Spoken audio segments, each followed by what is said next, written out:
Harmer rips through Kent to set up nervy final day chase. The first 2 days at Chelmsford had seen plenty of runs scored.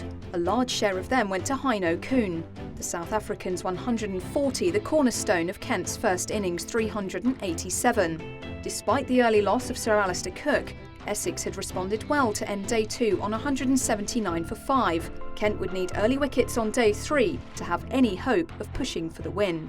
But it was Essex who began on the front foot, as Adam Wheater and Ryan Tenderscarter continued their 6th-wicket stand. Tenderscarter brought up the 50-run partnership with a single off Thomas.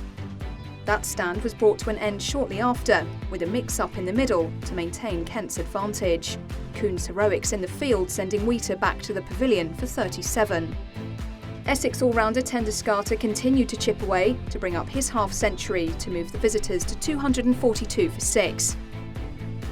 Marcus O'Riordan had impressed with the bat, posting 42 not out in Kent's first innings. And he carried on his impressive first-class debut in the field, with another wicket trapping Simon Harmer to leave the spinner with figures of 3 for 57.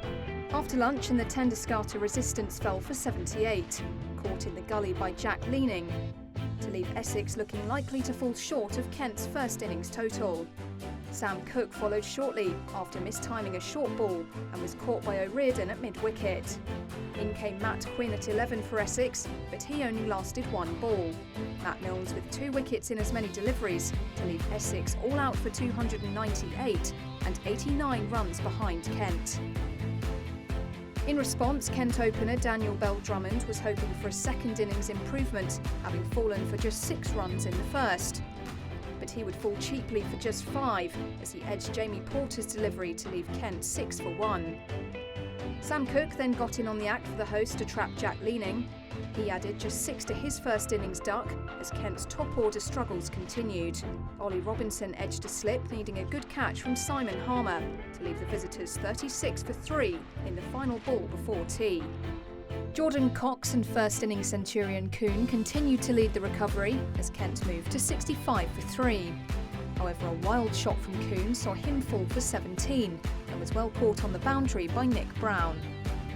Cox continued to chip away at the Essex attack as he smashed his first 6 of the innings off Harmer to move to 26. But Cox was running out of partners. First, Darren Stevens hit straight to Tom Westley at the long-on boundary, before Grant Stewart edged behind, with Kent's lead at 184. Quick wickets continued to fall. O'Riordan with a short stay at the crease as he fell for 1, trapped LBW by Harmer. Kent's collapse was compounded when Cook clean-bowled Cox in the very next over for 29. 3 balls later, and Hamidullah Kadri was sent back to the pavilion for a duck, with Cook picking up his 3rd wicket of the innings to leave the visitors 100 for 9.